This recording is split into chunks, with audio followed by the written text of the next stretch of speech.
Little bit of Rut Tester, my dudes. Alrighty then, boys. We got us some, I would probably run like 15, maybe 20 laps on this puppy. Holy SpongeBob. Okay. Yeah, I don't really want to run any more than 15 or 20 laps because I don't think it's going to actually matter. I think at that point it's just not really going to do a whole lot more anyways, or anything different. So we'll see how many we run here. But by the way, that's going to take a century and a half to run 20 laps on an outdoor track.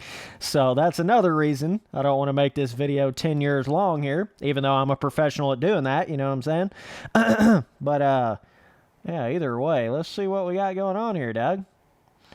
So yeah, by the way, if any of you guys are trying to get in my Discord, all you got to do is DM me on Instagram at Spencer Turley, no spaces and no capital letters, and I'll get you in my Discord.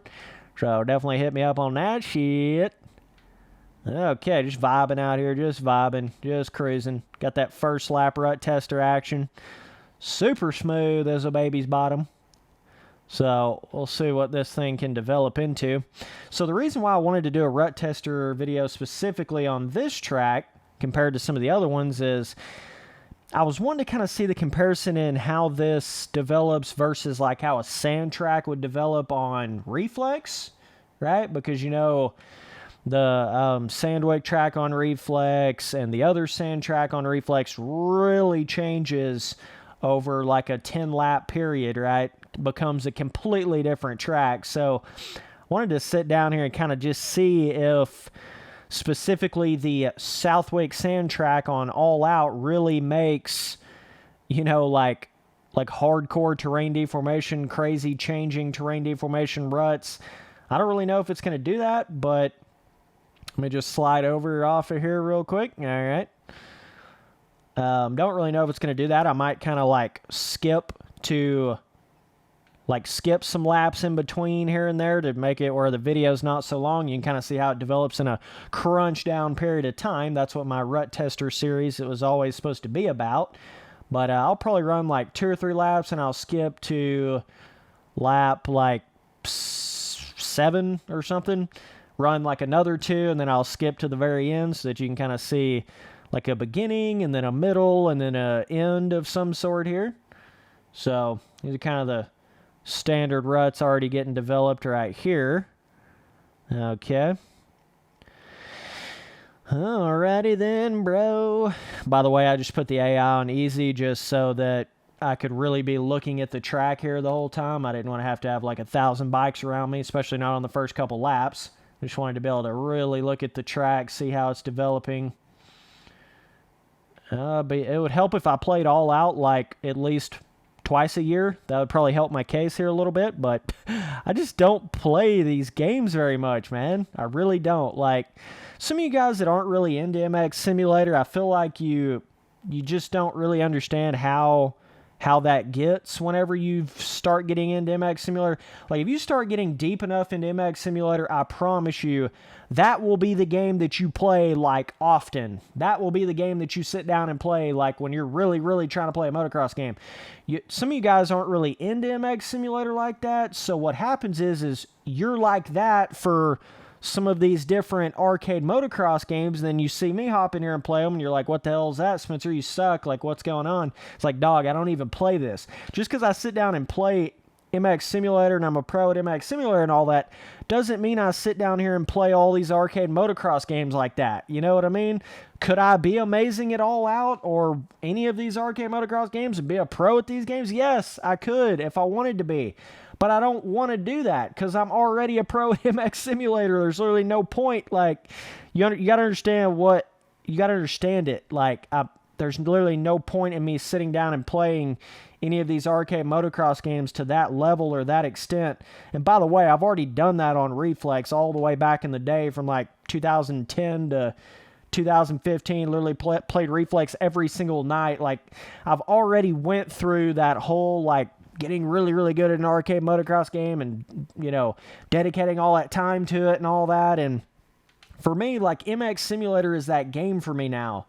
you can't dedicate that kind of time into multiple different motocross games. I don't know why people get that idea. They get the idea in their head. They're like, oh, if you're a pro at MX Simulator, then come over here on this arcade motocross game that you never play, but I play every day, and I'm going to smoke you. It's like, dog, it's like you're missing the whole point there. I hope you understand that. But either way, point being is I just play these arcade motocross games for fun. Like, you don't have to sit there and try to tell me to do this or do that, or, oh my God, I don't know what I'm doing. Like, it's like, dog, you gotta understand, I play this for fun. I don't even play it like that. Like, and I'm not gonna play it like that. So it is what it is. Like, it's just kind of, I don't know. It's like once you get into MX Simulator, it makes everything else a lot different, right? Once you get deep enough into MX Simulator, let me put it that way. Like, yeah, I could totally understand.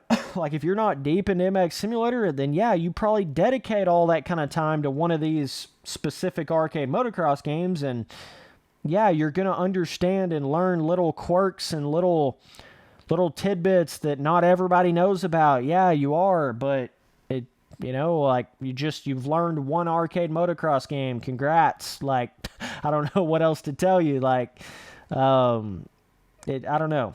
It kind of starts getting to that point in my mind where if you're starting to min-max and take one of these arcade motocross games to an absolute stupid serious level, it starts to get to that point to where it's like, why aren't you playing MX Simulator? Why aren't you putting that kind of effort into MX Simulator?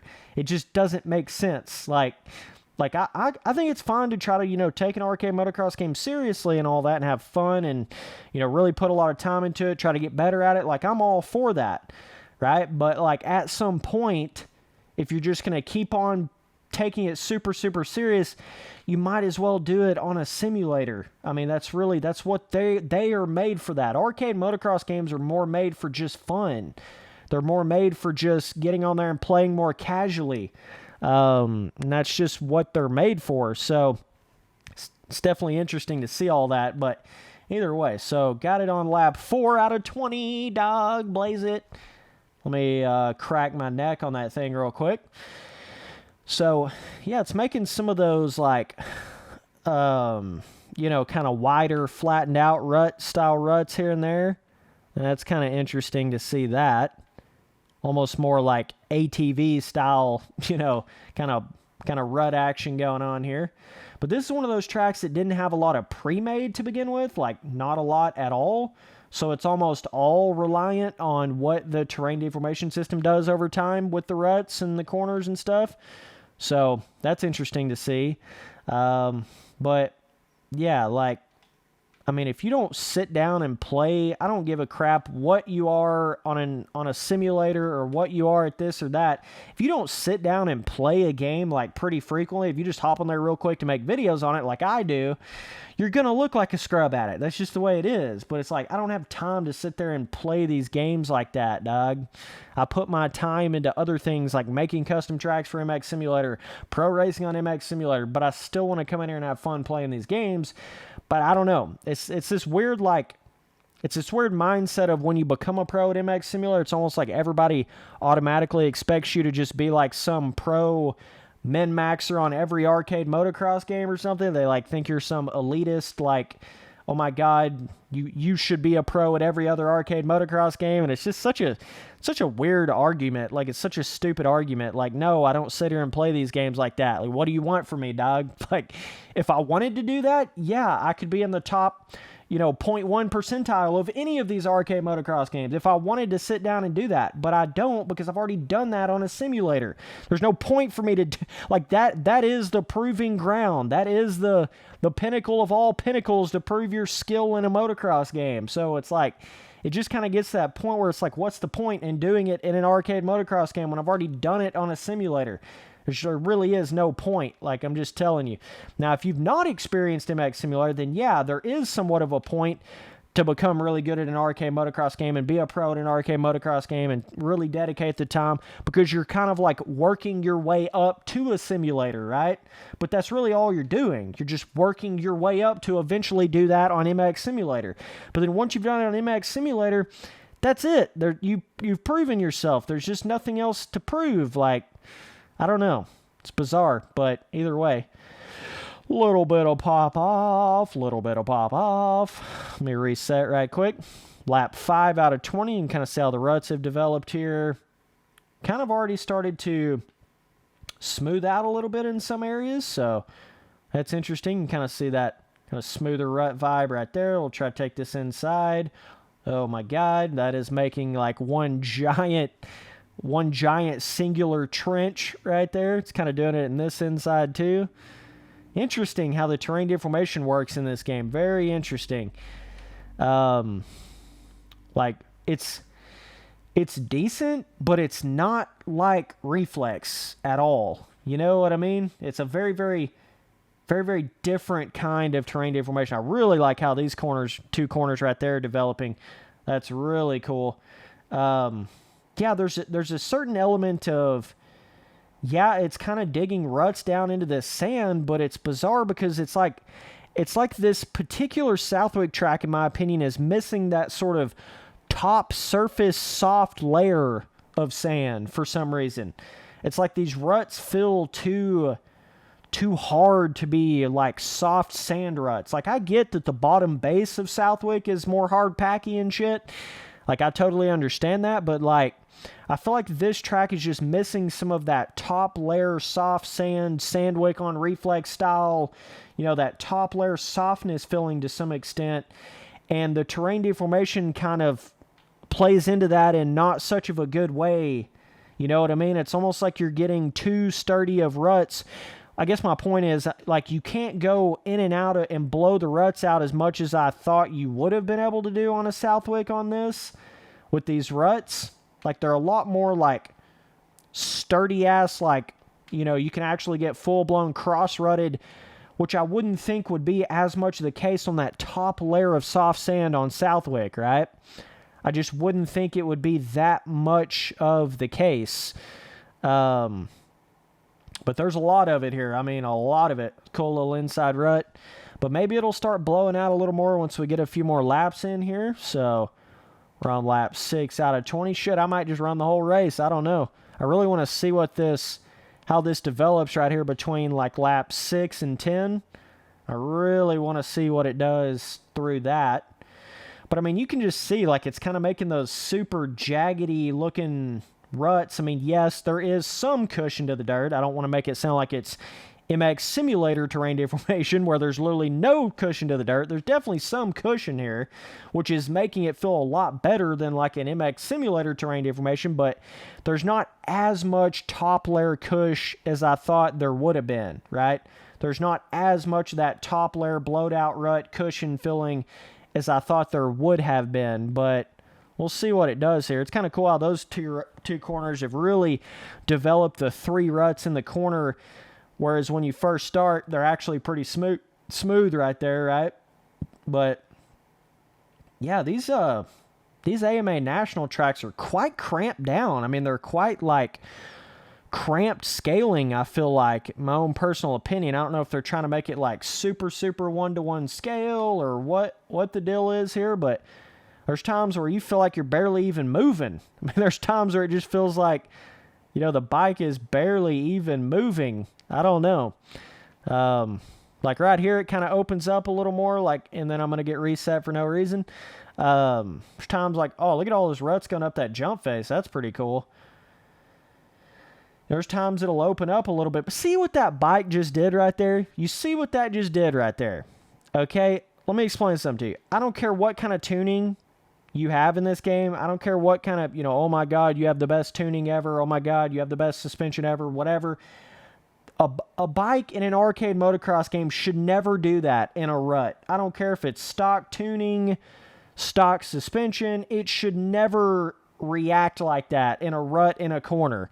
I know a lot of people kind of try to defend this game in a way by saying, oh, you just don't have the right tuning, or oh, you need to tune your bike or whatever. And like, I understand the game's going to feel better when you have a better tuning. I totally understand that. But you got to understand, like, it shouldn't even feel this bad with stock tuning. You know what I mean? It shouldn't even feel this weird and clunky and bouncy and, you know, weird, janky. I don't even know really exactly how to explain it, but yeah, I don't know. They're like in this weird transition between the weird, shitty you know, MX versus ATV Supercross and MX versus ATV Supercross Encore, they're like in a weird transition from trying to go from that to more of like a reflex filling, right? More of like a free movement filling to the bike. It's like they're in a weird in-between stage right now. So it's like you have a lot of movement, but it's kind of makes the bike feel bizarre, not as natural feeling, right? When you're coming through the corners and stuff, kind of gives it a little bit of a weird feeling. But yeah, I'm really excited to see that next MX vs. ATV game and how they develop that and trying to get that more to that reflex type feeling.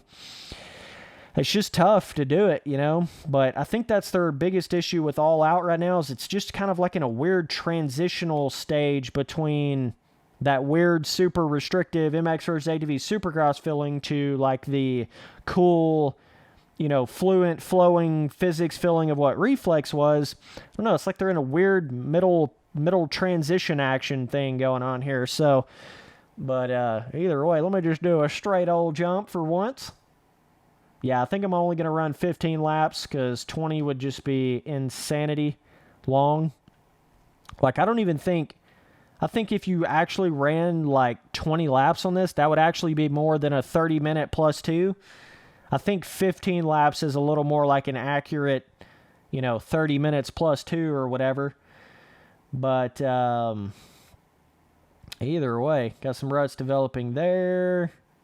This whole section right here is a little more crampy than I thought it would have been, but them ruts are getting really blowed out now. That's cool.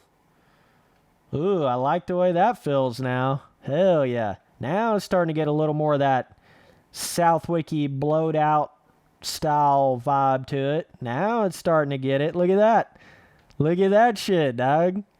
Now it's starting to get it a little bit here. See, on a sand track, you want that more blowed out ATV, you know, that more, you know, blowed out ruddy, not so like individual multiple little, you know, ruts. You want that more blowed out style because that's what sand does.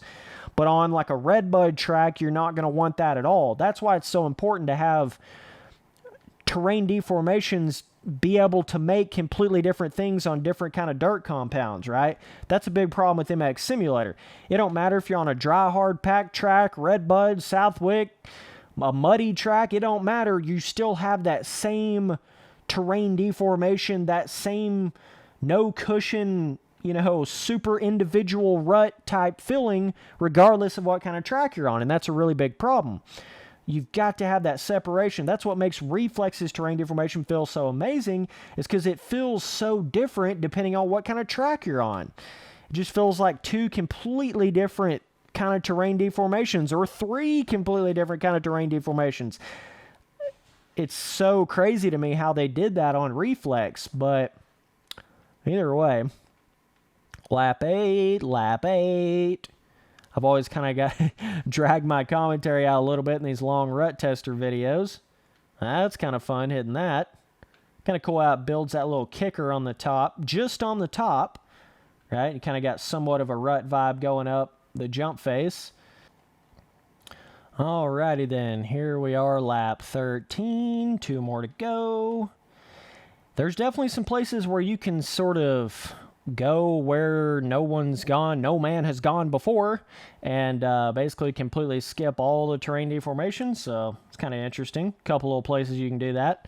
Yeah, dude, look at that. Now that the track's smoothing out a little bit, it's getting more like what I feel like Southwick would be like. Look at this, like, God, you can carry so much more speed now than you could on like lap. It has to kind of go through that phase of trying to develop the ruts before it can even get to this point, you know? It's like you got to run so many laps before it can even sort of get to this point. So certainly interesting seeing that side of it, but I think we've about seen all we need to see here. Running 13 laps, quite a few laps, man.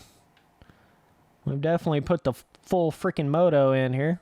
So you can kind of cut like this and just totally skip all the terrain deformation if you want to. Definitely ways to do that. Okay.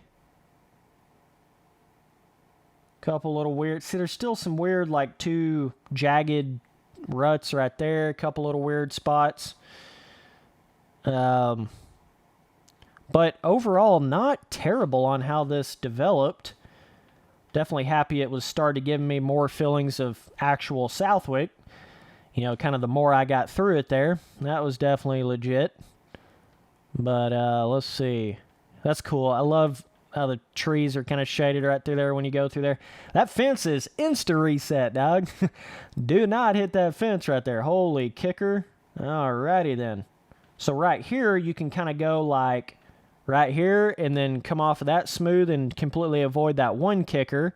I'm sure you can, you can jump right there. It would be so much faster than hitting right on the top of that freaking jump face right there. There's a lot of places you can gain time, lose time when the track starts getting like this.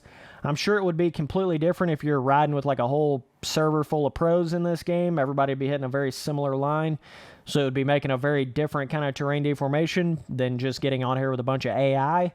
I'm sure that would be a very different experience than what I'm experiencing right here. But, man, I just love these first, if I could hit them, that's my favorite corners of the whole caboodle. Like the first, after you come off like the first corner area and you come around there, those next like 5 corners, this one included, are the best corners of the whole track for sure. Then you kind of start coming through here. Really like how this is right here. Really get low to the ground. This corner's not bad. I think the inside's still a little too like hardcore rutty. Let me take this outside right here. Yeah, that corner's a little better than the inside, like as far as what I think it should look like. Let's see. Section's not too bad coming into this. That rut right there's, even though I railed the absolute shit out of it, it's still probably a little too hardcore.